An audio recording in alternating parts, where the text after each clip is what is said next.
Salut à toutes et à tous et bienvenue, émission spéciale aujourd'hui à la croisée des destins, émission consacrée à une blessure que l'on connaît tous, la rupture des ligaments croisés. Tout le monde n'en a pas souffert, mais on a tous quelqu'un autour de nous qui est revenu d'un match, d'un combat ou d'un entraînement avec le genou qui craque, et on a tous entendu au moins une fois dans notre vie cette fameuse phrase « j'aurais pu devenir pro, mais tu connais les croisés ». Alors, ces questions, ça fait quoi les croisés? Est-ce que ça fait mal? Ça prend combien de temps? Ou tout simplement, c'est quoi les croisés? Eh bien, on est là pour y répondre aujourd'hui. Je dis on, mais c'est plutôt eux, ceux qui sont autour de la table, qui vont y répondre et qui sont plus à même d'y répondre. À ma gauche, le docteur Romain Rousseau, chirurgien à l'INSEP, spécialiste du genou. À droite, Thibaut Giol, préparateur physique dans un club de deuxième division féminine en région parisienne, la VGA Saint-Maur. Et au milieu, Clément Lesage, kiné dans ce même club en région parisienne, la VGA Saint-Maur. Messieurs, bonjour à tous les trois et merci déjà d'être avec nous cet après-midi. On a un petit peu moins d'une heure pour tenter d'être le plus précis, le plus clair pour nos téléspectateurs, pour ceux qui nous regardent, pour répondre à toutes ces questions qui entourent, je vais y arriver, cette tristement célèbre blessure. On a fait appel à tous les trois, car vous avez tous les trois des rôles bien définis autour de ce processus de rétablissement de cette blessure. D'ailleurs, avant d'évoquer tout cela, tout ce processus, je me tourne vers vous. Docteur, concrètement, c'est quoi la rupture des ligaments croisés? Comment est-ce qu'on pourrait la définir? Alors la rupture des ligaments croisés antérieurs, c'est d'abord de définir ce qu'est le ligament croisé antérieur. Le ligament croisé antérieur, comme tout ligament, c'est une structure anatomique qui va permettre de maintenir la stabilité d'une articulation. Donc elle va être tendue, c'est comme un élastique qu'on va tendre entre le fémur et le tibia, en l'occurrence, ce qui nous intéresse. Et donc ce ligament croisé antérieur, pourquoi? Parce qu'il est croisé du fémur vers le tibia, il va contrôler la stabilité rotatoire du genou. Et donc la rupture du ligament croisé antérieur, c'est lorsqu'on va avoir un traumatisme avec un mécanisme en rotation, avec une composante de flexion. Alors, il y a plusieurs types de mécanismes, bien sûr, mais globalement, c'est la rupture de cet élastique qui va se rétracter et qui va entraîner par la suite une laxité, donc un mouvement anormal de l'articulation et au décours de tout cela, une instabilité. C'est le ressenti d'un genou qui se dérobe, qui ne tient pas. Et c'est là toutes les préoccupations dans la reprise des sports en pivot, c'est de ne pas avoir cette instabilité qui empêche la reprise du sport et qui dégrade le genou dans le temps. Alors, après, on ira vous voir, Thibaut et Clément, mais rapidement, parce que c'est un peu complexe, un petit peu spécifique. Vous n'êtes pas arrivés les mains vides. Comment, à l'image, ça se matérialise, une rupture? Alors, sachant qu'il existe plusieurs ruptures, il y a complète, il y a partielle. Exactement, alors il y a plusieurs types de ruptures. Déjà, ce qu'il faut, c'est bien identifier le ligament croisé antérieur. Je ne sais pas si on peut zoomer sur le modèle anatomique, avec ici le croisé qui est à ce niveau-là, qui va être tendu entre la face interne du fémur et la partie antérieure et médiale du tibia. Il y a d'autres structures qui permettent la stabilité de l'articulation. On a le ligament latéral interne, le ligament latéral externe. En arrière, on en parle peu souvent, mais il n'est pas inintéressant, le ligament croisé postérieur qui est ici également. Et donc, toutes ces structures ligamentaires qui vont permettre la stabilité du genou va nous permettre de faire du sport dans les meilleures conditions. Et l'autre élément anatomique qui va nous intéresser, c'est les ménisques, parce que c'est eux dont on parle tout le temps. Ah, j'ai un ménisque, je me suis fait une anse de saut, ou j'ai un blocage méniscal. Et c'est ces structures qui sont ici de part et d'autre du ligament croisé antérieur et qui vont permettre d'amortir les forces de pression et de protéger le cartilage pour éviter l'arthrose. Donc toutes ces structures anatomiques vont être intimement liées pour protéger notre articulation de la dégradation vers l'arthrose. Et effectivement, la rupture, peu importe le mécanisme, ce qui va nous intéresser, c'est quelles sont les conséquences de cette rupture. Les conséquences, c'est la laxité et l'instabilité. Et ça, c'est ce qu'on veut éviter. Et c'est la raison pour laquelle il faut avoir un traitement adapté. Alors la rupture, elle peut être partielle, elle peut être complète, mais je dirais qu'il faut être assez binaire. Soit le genou, il tient, soit le genou, il ne tient pas. Le reste, c'est de la philosophie, c'est de la littérature. C'est le seul moyen de savoir si ce genou il tient, ce n'est pas l'IRM, ça ne sert à rien de venir tous avec votre IRM. Il faut que vous ayez une consultation médicale avec éventuellement des clichés dynamiques. C'est de voir quelle est cette laxité, quelle est l'élasticité comparativement à l'autre genou. Parce que c'est ça qui va être le facteur ensuite de l'instabilité et donc du mauvais contrôle du genou. On peut avoir une rupture partielle avec un genou parfaitement stable qui ne nécessitera aucune prise en charge chirurgicale particulière, un petit peu de rééducation c'est certain, un peu de réathlétisation, mais très probablement pas de chirurgie. Et à l'inverse, des ruptures partielle où les fibres sont quasiment totalement préservées, avec des genoux complètement instables et des gens qui vous disent je sors de voiture, j'ai le genou qui lâche, je marche sur un trottoir avec des pavés, j'ai le genou qui lâche. Et là, on n'est pas obligé de faire du sport à fond pour se faire dans 10% des ruptures à peu près, on a de l'instabilité dans la vie quotidienne. Donc ce n'est pas que l'apanage du sportif et encore moins du sportif de haut niveau. Le sport de haut niveau, il y a beaucoup plus de gens qui en parlent que de gens qui s'en occupent. Et donc, on est surtout en train de parler du sportif du quotidien. Ce n'est pas pour ça qu'il ne faut pas s'en occuper, loin de là. Mais le sportif de très haut niveau, c'est encore quelque chose à part, avec des enjeux qui sont différents et des préoccupations qui sont souvent différentes. Et nous, on va s'intéresser surtout aux sportifs. Alors, le premier qui constate les dégâts, c'est celui qui est le plus proche du sportif ou de la sportive. Là, je me retourne vers vous. Thibaut Giol, je rappelle, vous êtes préparateur physique au sein de la VGA Saint-Maur, un club de 2e division féminine, club en région parisienne. Comment est-ce qu'on reconnaît cette blessure ? Alors, au plus proche, oui, au bord du terrain. Alors, si ça intervient sur un match, ça sera plus le kiné sur intervention terrain qui va pouvoir faire ces diagnostics en direct au niveau du genou. Donc, du coup, pour voir justement voir s'il y a cette instabilité, s'il y a vraiment un problème au niveau du genou. Et après, sur le terrain, ça va être aux entraînements, par exemple, où là, ça sera plus moi, préparateur physique ou les coachs au bord du terrain. Ça va être sur un mouvement. On va pouvoir identifier sur un mouvement particulier, donc surtout sur un changement de direction, un phénomène de lâchement du genou sur l'appui à peu près. Et donc du coup, c'est là où on va pouvoir identifier qu'il y a eu problème. Alors après, on ne peut pas identifier directement sur le terrain si c'est vraiment une rupture ou pas. Il faudra faire des examens derrière. Mais ça se symbolise par un crack, par un gonflement du genou, par... Alors souvent, les sportifs nous parlent d'un craquement. Ils entendent un craquement au moment de l'appui problématique.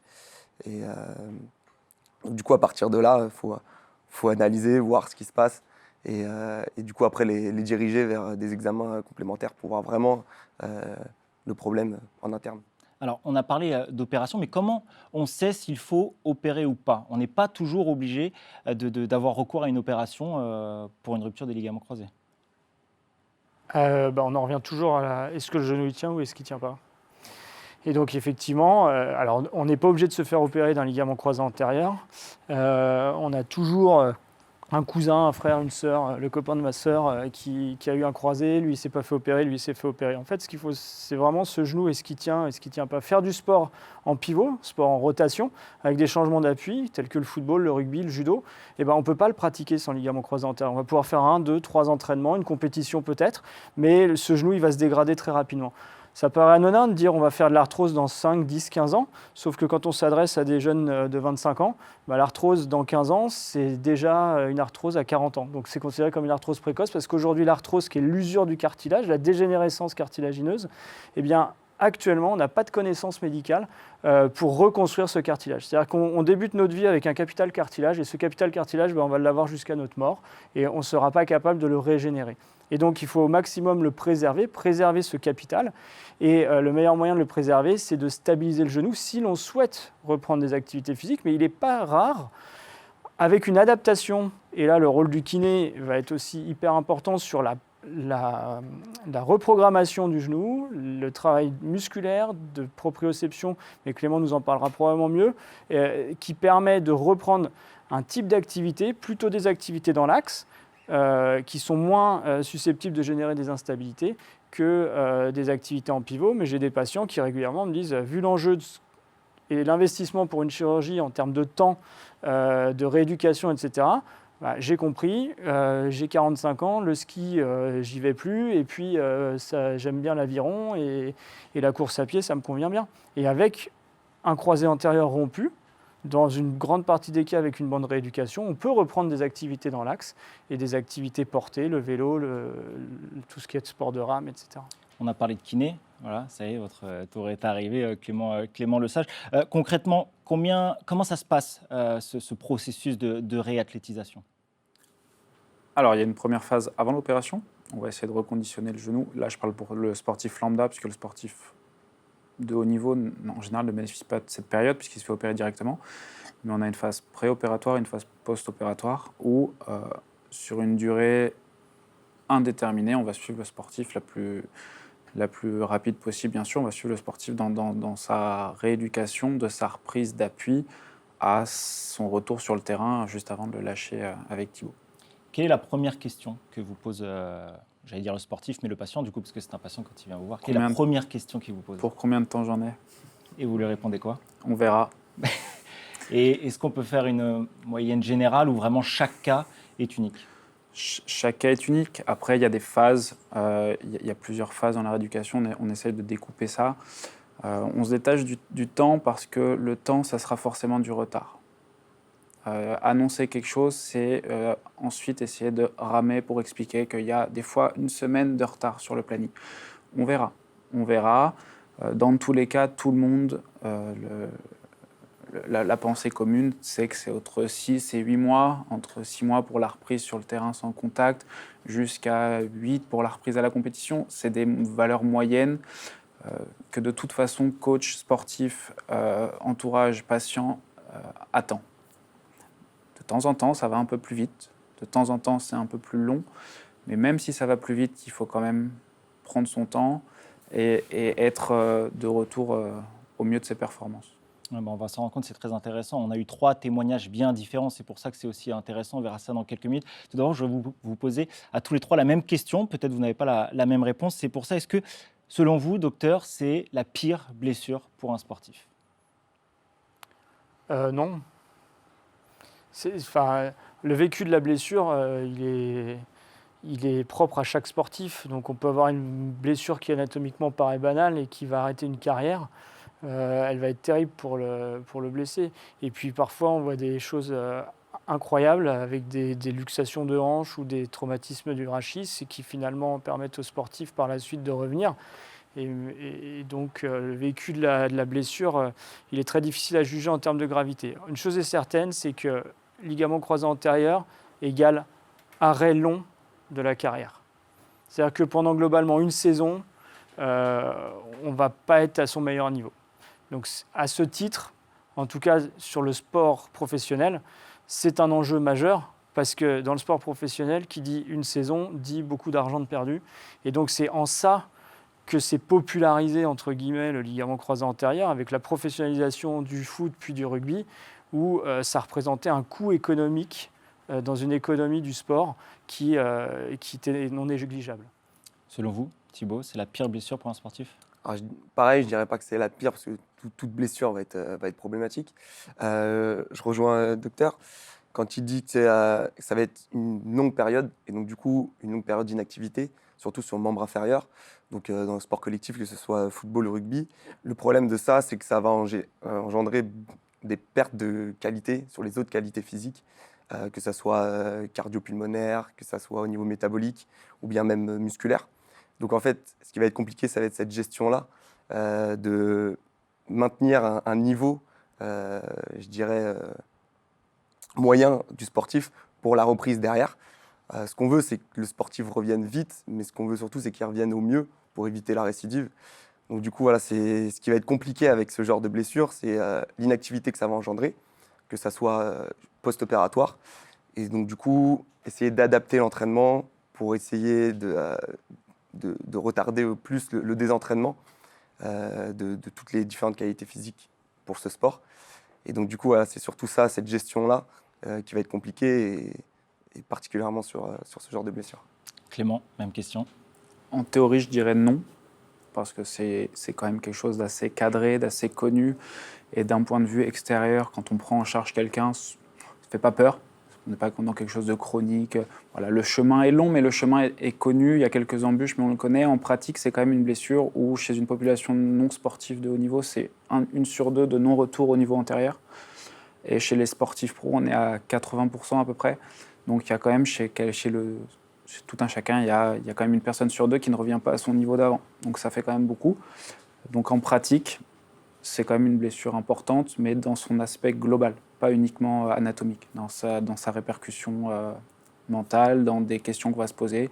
Quand vous êtes un sportif du dimanche, est-ce que ça vaut le coup de se rembarquer dans ce sport, sachant que vous avez déjà perdu 1 an? Donc il y a beaucoup de gens qui arrêtent. Voilà. Mais en théorie, non, je ne pense pas. qui revient beaucoup en revanche dans vos réponses, c'est cette inactivité, hein, ce long chemin, cette longue traversée du désert pour trouver le chemin des pelouses ou des images. C'est ce qu'ont connu nos 3 témoins du jour, Constance Catarzi, Chloé Pereira et Vivien Yulou, 3 sportives et sportifs qui ont connu la tristement célèbre blessure du rupture des ligaments croisés. Ils nous racontent comment ils ont géré la blessure, le pendant et l'après blessure. Regardez 3 témoignages très poignants.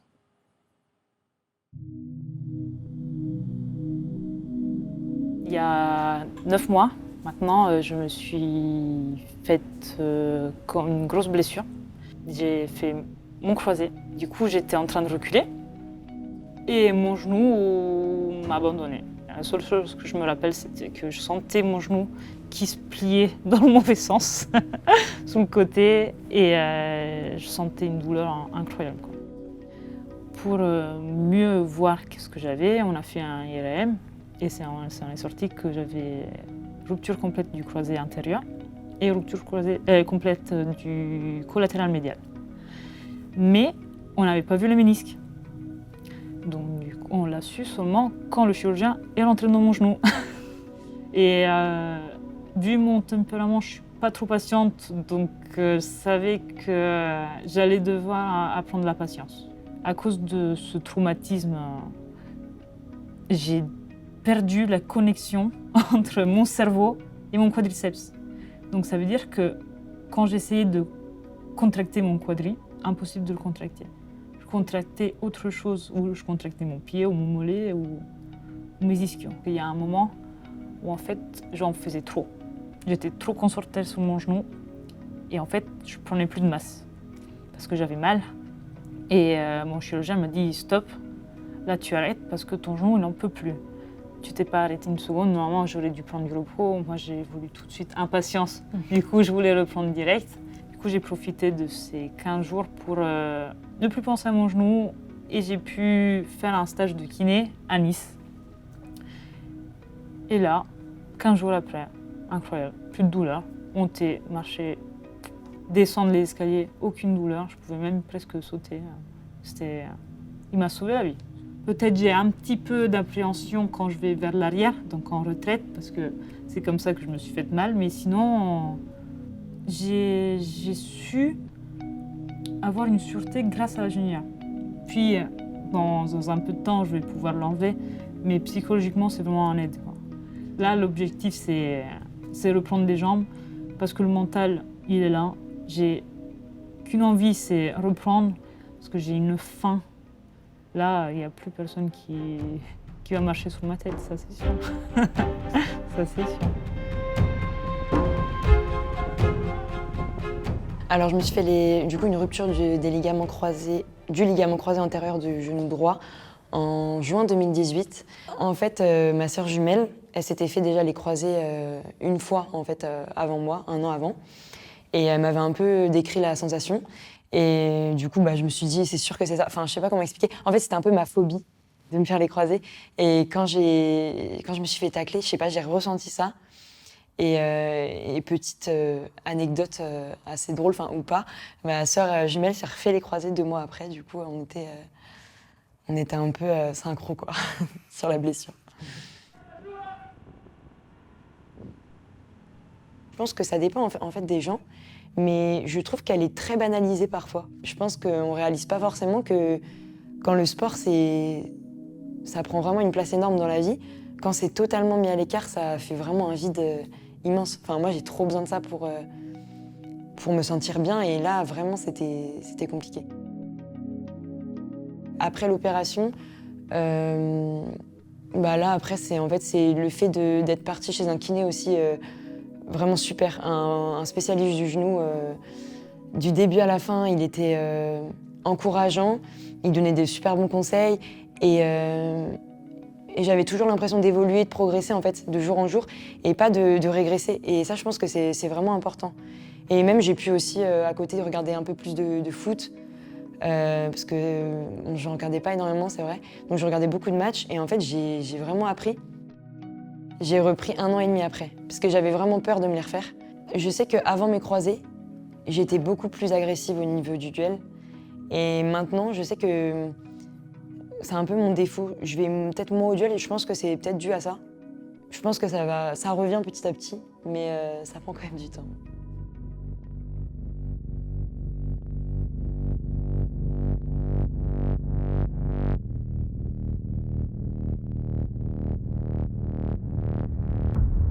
Je me suis blessé dans un moment un peu particulier, dans le sens où c'était un moment où j'atteignais un niveau assez élevé.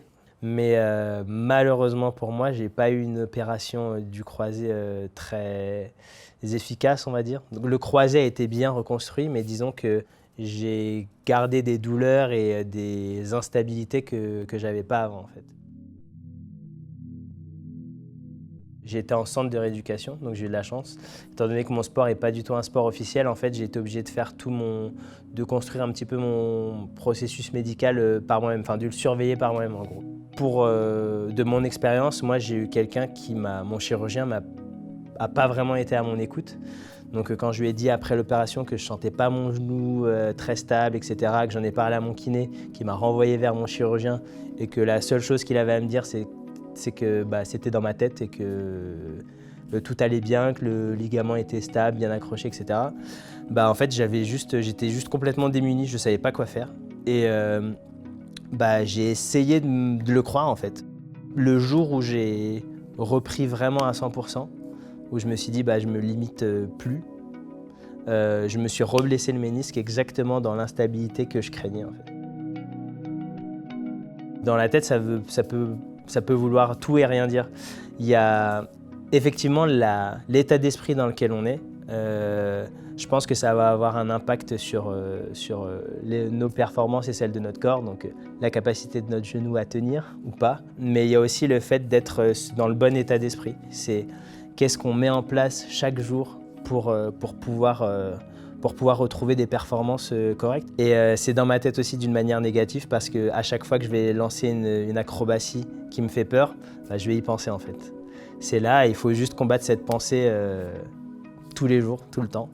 Et c'est pas grave qu'elle soit là. C'est bien qu'elle soit là aussi parce que ça nous rappelle de faire attention. Mais il ne faut pas non plus que ça nous pousse vers la blessure. Il y a un avantage, entre guillemets, avec les blessures d'une manière générale, mais les ligaments croisés, ça fait un petit choc, un petit peu.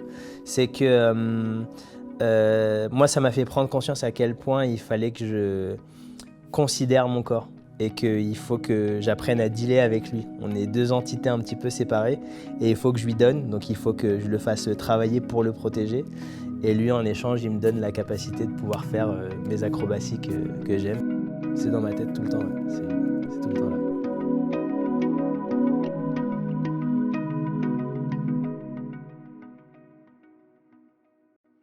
Constance Catarzi, Chloé Pereira et Vivien Youlou, tous les trois victimes de la même blessure, une rupture des ligaments croisés. Si vous nous rejoignez, on est toujours en compagnie du docteur Romain Rousseau, chirurgien spécialiste du genou, tout simplement, pas du genou. Thibaut Giol, préparateur physique à la VGA Saint-Mand en 2e division féminine et Clément Lesage, kiné dans ce même club. On a plein de choses à dire en réaction à ces trois témoignages. Concrètement, une fois l'opération faite, qui suit le plus le sportif blessé? C'est vous peut-être, Clément, le kiné? Je pense. Okay. À quel rythme? Ça dépend des gens. Il faut faire comprendre que dans tous les cas, une autonomie est indispensable et que la personne qui doit le suivre le plus le croisé, c'est le patient lui-même. C'est le patient qui doit être l'acteur principal de son genou. C'est ce que disait M. Youlou, c'est qu'à la fin, il personnalise son genou. C'est deux personnes différentes et il le prend en charge.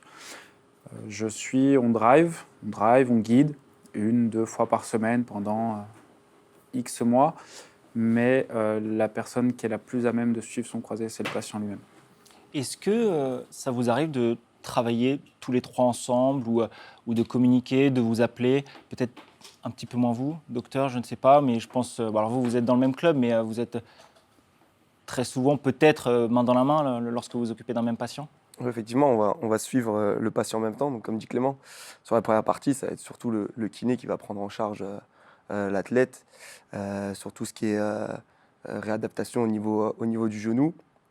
Et nous, préparateurs physiques, suivant les clubs, il intervient plus ou moins tôt, comme je parlais tout à l'heure, sur la gestion des entraînements. Donc, en post-opératoire, pardon, le préparateur physique peut prendre en charge directement l'athlète sur tout ce qui va être maintien des qualités physiques, par exemple sur le ligament croisé, donc musculation sur le haut du corps, travail aérobie sur des vélos à bras, etc.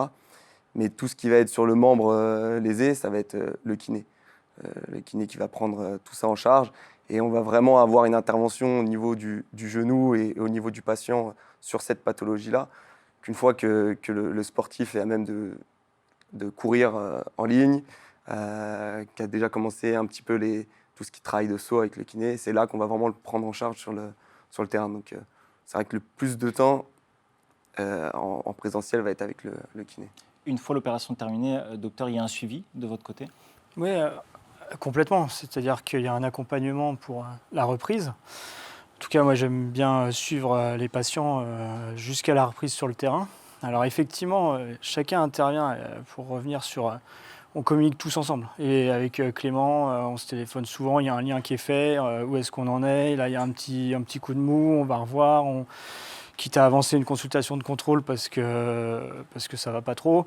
Donc il y a un vrai échange et la récupération sur le croisé, il y a l'athlète qui est au centre, qui va s'approprier sa rééducation et son genou, et puis tout autour, la chaîne médico-chirurgicale et paramédicale va s'organiser et se coordonner, parce qu'il n'y a rien de pire non plus, et on l'a vu un petit peu avec le dernier témoignage. Mon chirurgien me dit que ça va, en fait ça ne va pas, et c'est le meilleur moyen d'avoir plein d'informations, de commencer à les butiner à droite à gauche, et comme on l'a dit en entrée d'émission, tout le monde a un avis sur le croisé, le tout c'est de trouver le bon, et c'est souvent le plus difficile. Et sur la reprise des activités et sur l'intervention de chacun des acteurs de cette reprise, la reprise du sport, comme pour toute blessure, comme pour toute chirurgie, il y a une phase de cicatrisation qui est la première étape, où là on peut difficilement négocier avec la nature. C'est la nature qui va décider, un genou qui doit dégonfler, qui doit rester tranquille. Donc effectivement, le kiné va rentrer dans cette phase. Il va avoir plus un rôle, et je ne fais pas insulte à Clément, mais d'accompagnement, de réassurance, de reprendre confiance. Un rôle de physiothérapeute au sens noble du terme, de drainage. Et puis, passer cette phase de cicatrisation, moi je revois le patient en consultation pour vérifier et valider cette phase. On rentre dans la phase fonctionnelle où là, toute la rééducation et la kinésithérapie prend son sens. C'est de redonner une fonction à une articulation en termes de muscles, de réponse proprioceptive, etc. Et puis après, il y a la phase performance où là, effectivement, on va intervenir avec les préparateurs physiques. Et c'est cette phase-là qui fait la différence entre un sportif de très haut niveau et un sportif loisir. Parce que c'est eux qui ont la connaissance de la performance, la connaissance de leur corps, qui auront préparé en amont la reprise spécifique de leur activité. Et c'est là où on va voir la reprise du croisé, il a repris les matchs de foot à 6 mois ou il a repris les matchs de foot à 1 an. Mais il ne faut pas penser gagner du temps sur la première phase. Et c'est souvent là, moi à la limite, j'ai la meilleure des postures. C'est-à-dire que moi je peux te dire si ton croisé il tient et si on peut reprendre. Après, que ton entraîneur te fasse jouer pour être à ton niveau, c'est plus moi qui décide.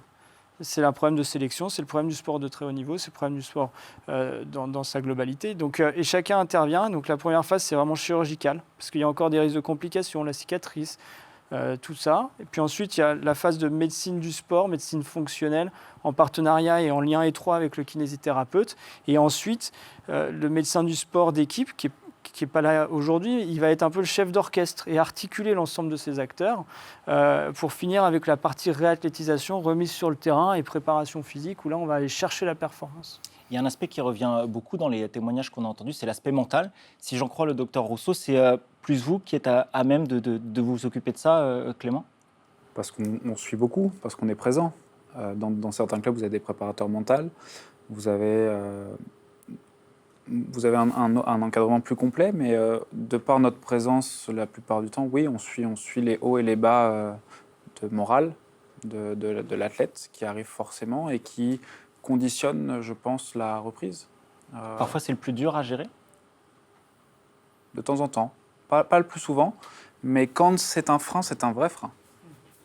C'est-à-dire que ça peut vraiment être handicapant parce qu'il n'y a que l'athlète lui-même qui peut passer ce cap-là, avec des aides, préparateurs mentaux et compagnie, qu'on n'a pas du tout chez les sportifs loisirs, mais où on a un rôle juste d'accompagnant, encore une fois, donc essayer de faire en sorte que ça aille mieux, mais on peut pas vraiment faire l'impossible à ce niveau-là. En tant que préparateur physique, est-ce que vous aussi, vous participez à ce suivi psychologique, Thibaut? Bien sûr, on essaye. On essaye. Comme dit Clément, l'aspect mental peut être un vrai frein dans le retour à la performance. Si l'athlète n'a pas confiance en son genou, sur des appuis plutôt simples, qui étaient un appui banal avant la blessure, ça va être très compliqué d'avancer et de se rapprocher le plus possible de l'activité. Donc nous, on va être là si on a bien sûr, on est sur une phase où on a l'aval du médecin et du kiné, où il nous dit voilà, il est apte à faire tel et tel effort. On va devoir l'accompagner, le mettre en confiance. Donc ça va être sur des situations beaucoup plus fermées, des situations où il va être en confiance avec du travail plus spécifique par rapport à son activité, intégrer des ballons, etc. Et essayer de le mettre vraiment en confiance et voilà, qu'il ait vraiment confiance en son genou et à sa stabilité. Donc c'est vrai que l'aspect mental est très important et voilà, ça va un peu conditionner l'avancement du retour au sport. Alors, vous savez, nous les journalistes, on aime bien les chiffres. Est-ce qu'il y a une part en pourcentage de physique dans cette rééducation et une part mentale dans cette rééducation, en pourcentage, si on devait un petit peu les chiffrer? Je pense pas qu'on puisse avoir. Impossible. Impossible, on peut mettre en œuvre des petites stratégies pour essayer de minimiser l'impact. En cabinet, c'est un peu plus compliqué sur le sportif loisir, faire des séances collectives avec des mêmes catégories d'âge, des mêmes sports. La stimulation, essayer de stimuler, de motiver sans jamais être dans la compétition. Sinon, on se retrouve avec les questions de temps. Il a été opéré une semaine avant moi et pourtant, il fait des choses que je ne peux pas faire. Donc, il faut essayer de stimuler avec le collectif sans mettre en compétition. Dans la prise en charge sportive, très vite, on fait des séances avec l'équipe de côté, mais il y a un visuel avec l'équipe. Alors, ça peut être la salle de kiné qui est ouverte sur le terrain, et en même temps, vous voyez le concurrent qui joue de plus en plus. Voilà. Mais il y a des petites stratagèmes pour essayer de minimiser ces risques-là, mais la part de psychologique, de physique, impossible pour moi, elle est impossible à quantifier. Alors, justement, vous parliez de sport et de différents sports. Est-ce que la rééducation est différente quand c'est un sportif qui officie dans un sport collectif et dans un sport individuel? Est-ce que la rééducation est différente? Pour moi, non. Pour moi, non. Après, la rigueur, elle est différente. L'encadrement est différent. Le suivi est différent. Vous avez un suivi nutritionnel. Vous avez un suivi tous les jours. Vous avez de temps en temps une personnalisation un peu plus approfondie du patient quand il est de haut niveau. Mais sinon, je ne change pas ma façon de faire en fonction du niveau de chacun. Je voudrais qu'on revienne sur un des 3 témoignages, celui de Chloé Pereira. C'est une joueuse donc, à la VGA Saint-Maur que vous connaissez bien. Alors, c'est une situation un petit peu particulière parce qu'elle s'est blessée avant d'être joueuse à la VGA Saint-Maur et pourtant, c'est vous qui prenez en charge la rééducation. C'est ça, Thibaut? Alors non, elle est arrivée au sein du club, pouvant déjà pratiquer l'activité. Donc nous, on n'a pas vraiment participé à ça. Après, derrière, on prend en compte son historique de blessure, à elle, mais comme pour toutes les joueuses, où on va proposer des séances de prévention. On appelle ça maintenant séance de prophylaxie, prévention de blessures, et qui va être bien sûr adaptée à l'historique de blessure. Donc pour elle, ça va être sur un ligament croisé, d'autres, ça va être une cheville, une pubalgie, etc. Et donc du coup, on prend vraiment en compte l'historique de la blessure pour éviter une rechute et une nouvelle blessure sur le même genou ou sur le genou opposé. On va revenir maintenant sur celui de Vivien Youlou. Et là, je me retourne vers vous, docteur Rousseau. Quand le docteur lui dit « c'est dans la tête », c'est possible ça? Vous l'entendez? Non, je ne l'entends pas. Je suis surpris. Je suis toujours aussi surpris, en fait. Donc, vous avez eu la même réaction que moi. Ouais. Et comment est-ce qu'on peut expliquer ça? Je sais pas, je connais pas le dossier, je n'ai jamais eu en charge, mais je pense qu'en étant chirurgien et sur des questions aussi importantes que le retour au sport pour de la chirurgie du sport, ça doit vraiment être en tout dernier recours d'arriver à dire écoute là c'est vraiment c'est dans la tête, mais le c'est dans la tête doit pas être une fin en soi. c'est je pense qu'il y a une part psychologique à ta non-reprise. On va t'accompagner vers la reprise. Et on te met autour de toi, on en revient au travail qu'on mène à plusieurs avec une équipe, psychologue de la performance, coach sportif au sens coach mentaux, le kiné qui va prendre sa part, le préparateur physique. Et donc ça ne doit pas être c'est dans ta tête, moi j'ai fait le job, rentre chez toi. Le contrat, il est la remise sur le terrain. En tout cas, c'est comme ça que je vois mon activité professionnelle et c'est comme ça que j'exerce mon activité sur l'INSEP. Et je suis content de les revoir et je vais même les suivre en compétition de temps en temps en tant que spectateur et je pense que c'est ça le plus agréable. Donc le côté c'est dans la tête et c'est fini, non, ça doit déboucher sur quelque chose. On peut être amené à le dire parce que des fois on en discute entre nous, on dit ouais, il y a quand même un blocage, là il se passe un truc, mais du coup on va essayer de chercher pourquoi. Et très souvent, on retrouve des petites choses qui ne sont pas inintéressantes à explorer sur le plan psychologique. Mais là, l'orthopsychiatrie, ce n'est pas mon fort. Mais en tout cas, il y a des gens autour qui savent mieux faire que nous. Il faut savoir juste passer la main à ceux qui savent. Clément, je vous ai vu acquiescer. Pour vous aussi, ça n'existe pas. C'est dans la tête pourtant, cette appréhension, elle existe. Même si on le pense, le dire, c'est un aveu de faiblesse terrible. Et la résonance de c'est dans la tête, elle est catastrophique. Je pense pas, c'est pas chiffrable, mais à partir du moment où le sportif il entend le c'est dans la tête, ça veut dire que déjà il n'y a pas de solution. S'il n'y a pas de solution, ça veut dire que on le met tout seul face à son problème en plus. On est tout seul. Les gens qui sont censés vous accompagner, c'est pas nous, c'est toi. C'est la course vers la récidive ou le non-retour au sport. Bien sûr, le c'est dans la tête, même s'il est mal dit, je pense que dans toutes les bouches de personnel encadrant, que ce soit médicaux, paramédicaux, il y a un blocage psychologique, il y a une appréhension, il y a des sensations différentes que tu dois retrouver. C'est peut-être le c'est dans la tête, c'est un résumé de peut-être 2 paragraphes, mais qu'il ne faut pas dire. Mais alors, comment savoir si on doit faire confiance justement aux chirurgiens ou pas ? Ça, c'est toute la difficulté de notre métier. Mais moi, il y a aussi des athlètes à qui je ne fais pas confiance. La confiance, elle doit être réciproque et mutuelle. Et ça, c'est le colloque singulier de la consultation, qui va être une pièce avec 2 personnes. Très souvent, il y a un moment donné où je fais quand même sortir les coachs et tout parce que c'est important de savoir avec qui on est. Parce qu'encore une fois, ça va faire une année de vie commune. Donc il faut être sûr de savoir où on va. On ne choisit jamais nos patients, mais parfois, on a plus ou moins de confiance et on va proposer une thérapeutique et une stratégie thérapeutique qui va être aussi adaptée à ce que l'athlète qui devient patient en face pourra accepter ou pas, tout en le protégeant. Il faut garder à l'esprit, en tout cas dans le monde de la médecine du sport et de la chirurgie du sport, qui est en train de se déliter un petit peu, de garder, d'abord on est là pour protéger un patient. Avant d'emmener un athlète à la performance, il faut protéger le patient. Quand on les voit, ils sont malades, ils sont blessés, donc il faut les traiter comme des patients. Le reste, c'est de l'ego et ça n'a pas de sens dans notre métier. Alors vous l'avez dit, vous travaillez souvent ensemble. Justement, quand vous avez tous les 3 un même sportif, un même patient, comment savoir qui a la décision finale sur la suite de la réathlétisation ? Est-ce qu'il y en a un, est-ce que c'est vous peut-être, Thibaut, qui suivez le sportif le plus souvent ?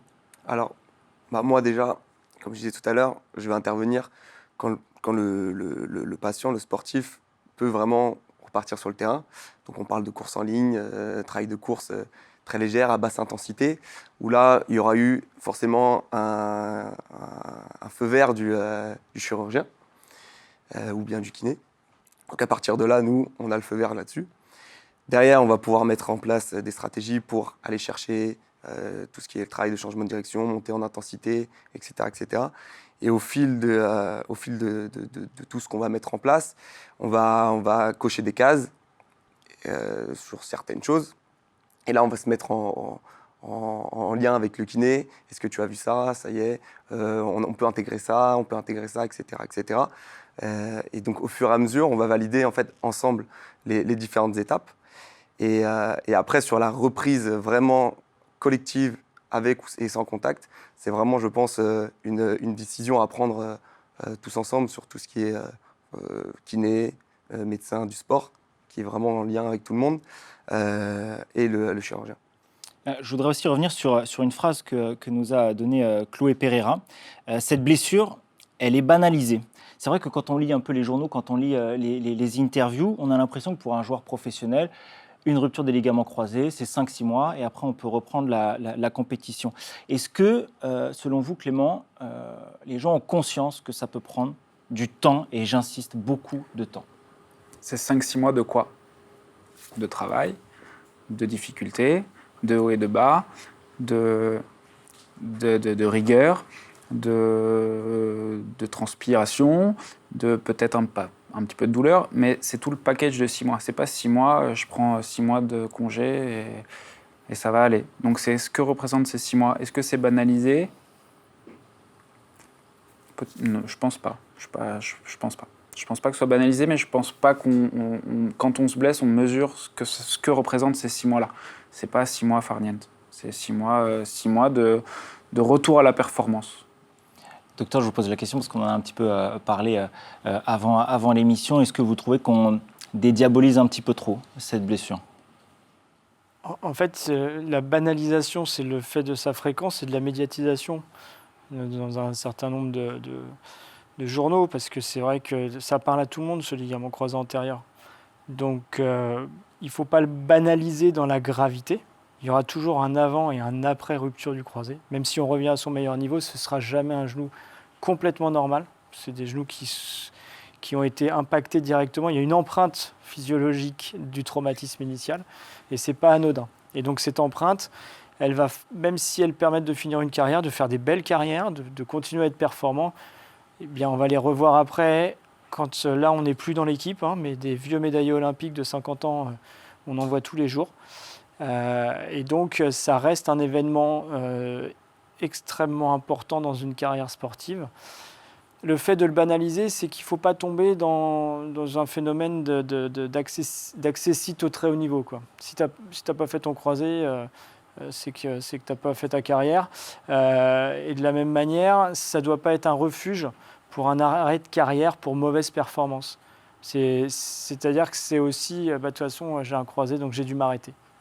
Même si on était en contre-performance depuis 2-3 ans, c'est parfois un peu le coup près. Vous dites, bon, voilà, là j'arrête, c'est fini, il y a le croisé. Donc ça reste toujours une histoire de carrière, cette blessure. Et c'est plus, quand je disais de ne pas banaliser, c'était dans ses conséquences, parce qu'on commence à réentendre des discours. J'ai un croisé, mais je vais faire du muscle et puis je vais pouvoir reprendre. Donc non, en fait, c'est pas possible décemment de proposer ce type de traitement aujourd'hui pour reprendre une activité sportive, comme on l'a dit tout à l'heure, à risque, entre guillemets, d'instabilité, parce qu'on dégrade vraiment le genou. Et le risque de rechute et de blessure encore après existe encore, bien sûr. Merci. Voilà, vous aurez le mot de la fin, docteur Rousseau. Merci à tous les trois, encore une fois, docteur Romain Rousseau, Clément Lesage et Thibaut Jolle. Merci à tous les trois. Merci à tous ceux qui sont à l'origine de cette émission à la croisée des destins. Merci à nos 3 témoins aussi qu'on a vus, Chloé Pereira, Constance Catarzi et Vivian Youlou, des témoignages très, très parlants, très poignants. Ça leur tenait à cœur aussi, tous les étudiants de l'INA-SUP et le lycée Évariste Galois avec l'INA, de faire cette émission. Merci de nous avoir suivis. Le sport, c'est la santé. Faites attention quand même. Ciao, ciao.